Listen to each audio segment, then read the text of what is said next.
Let's get back to New South Wales now. And really across the country, the number 1, 2 and 3 issue is housing. We've seen plans put forward by the New South Wales Premier Chris Minns to the chagrin of some mayors in the west and in the north. Joining me live now is the Premier Chris Minns. Thanks so much for your time. First of all, how many homes are actually going to get built this year in New South Wales? Well, I can't give you a precise number, Laura. The main reason for that is that it's Australia's largest private market, and as a result of that, it's got a whole bunch of inputs that determine how many homes will be built, the availability of labour, how much materials will be available, land supply. But what I can say is the New South Wales government is going to do everything it can to remove barriers so we can lift the amount of houses that will be built so that young people can have a future in a city like Sydney. There's a federal government target, though. You have a target of your own in New South Wales, which is going to be hard to meet. How can you not have a yearly target at least? Well, I mean, obviously we want to get to the average of 70,000 a year so that we can meet the federal government's target, which everybody signed up to, all states and territories, even all local councils, to that national target so that we can deliver more housing. I mean, last year, New South Wales produced 48,000 dwellings, Victoria produced 58,000 on a per capita basis. We're last on the east coast of Australia, notwithstanding the fact that we've got the most pressing and most difficult housing challenges. So we need to do more, and I'd love to give a precise number, but I think a reasonable person would say, well, you've got the demands of the market, you've got financing, you've got labour constraints, you've got capacity constraints in the construction sector. There's a big problem when it comes to the government, when it comes to dwelling, and I'm doing everything I can to remove red tape, bureaucracy, zoning challenges so that we're not the problem. And I'm confident we'll meet those targets in the years ahead. Well, I did note that you just mentioned there that councils also signed up to this target. You've had a few problematic mayors on your hands. They weren't happy with the decision you made about density over Christmas. It's important that all the mayors are on board, isn't it? Because otherwise, you know, we just get political fights and nothing gets built. Where are you at with that? Yeah, it's mixed, if I'm going to be honest. Some mayors and councils we've been engaging with and have made real progress in negotiating. I mean, we're completely agnostic about how the houses are built, provided we can get more, particularly along public transport routes. So you don't we get a mayor coming along, though, and this is happening. Premier, I mean, you're talking a lot about density and not about new transport routes to, you know, have a more spread out Sydney. Well, no, I am, genuinely. And I think if you could see, hopefully in the coming weeks, the genuine product of those negotiations. What we have said in a whole range of places around metropolitan Sydney in particular is we want this level of density around this local train station. If the local council comes to us and says, well, we think there's a better way of delivering it, we're completely agnostic about it. We're happy for that to happen. What we can't have, and this has been the situation in New South Wales for over a decade, is everybody saying we're not prepared to take anything and we're not even prepared to negotiate around the table. Those days are over, and the reason for that, quite self-evidently, is that housing, the price of housing, the price of rent is too expensive for young people, and we lost twice as many people between the ages of 30 and 40 than we gained in the last 5 years. Yeah, a city without grandchildren, that was the warning from the Productivity Commission. But, I mean, there was a couple of months ago where you threatened to take the power out of local councils if they were dragging their feet on approving DAs. Where are you at with that?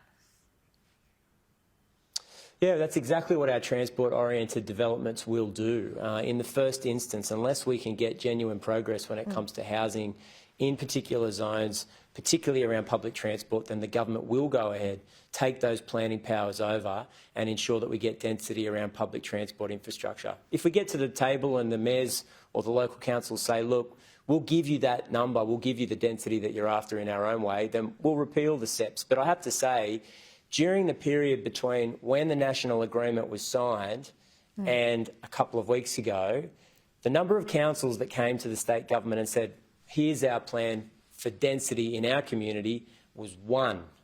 One out of 130. Who was that? Finally, we're getting some progress, Newcastle Council. So we're getting some genuine progress all of a sudden because the Minister for Planning, Paul Scully's come to the table and said, well, look, unless you move, we're going to take over. And I think that's the right call given the crisis we're facing. One thing you have absolute control over, isn't it, is taxes. So I spoke to one of the building companies and lobby groups yesterday that said essentially the cost of building a new home, 40% of that is taxes, most of them state.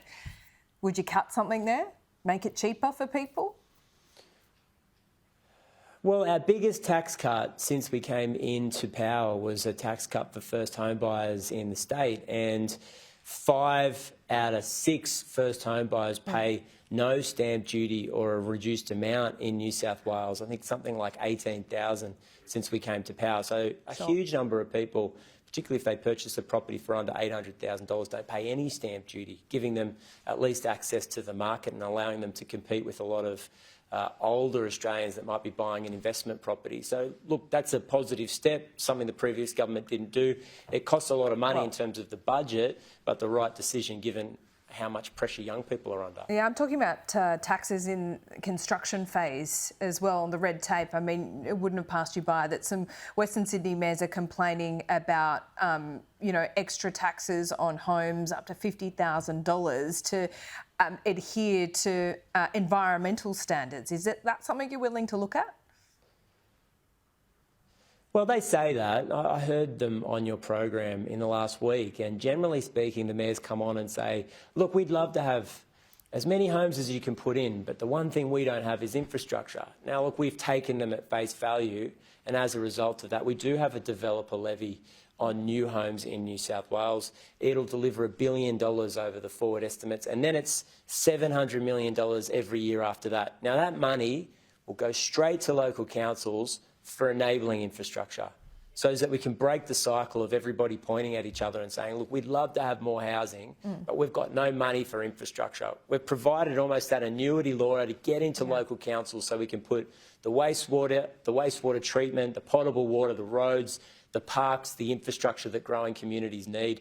And I don't think we could have had one without the other. There's no way we would meet our housing goals unless I was able to, hand on heart, with a proper plan, say to the people of Sydney, well, here's how we're going to build infrastructure and here's where the housing will go. And Premier, you've been pretty pro-immigration to a point, I would say. You're not wanting this to be unchecked in any way. But I know at a property council event a couple of weeks ago, the former Premier, Dominic Perrottet, talked about immigration, described it as a Ponzi scheme, and essentially that New South Wales is paying for the lion's share because most new migrants, they either move to Sydney or Melbourne, most of them are in Sydney. He thinks that New South Wales should be better compensated for doing the heavy lifting. Yes, we get the benefits, but we're also doing the heavy lifting when it comes to pressure on housing and infrastructure and transport.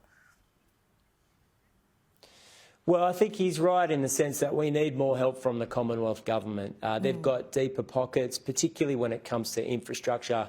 And look, I'm so reluctant to come on the program and say Canberra's got to cough up more because I feel like every one of my predecessors said exactly the same thing. But a genuine partnership between the states and the Commonwealth where we can say, look, we're coming to the table, this is where we want to build housing, this is how we want Sydney to grow and the regions in New South Wales to grow.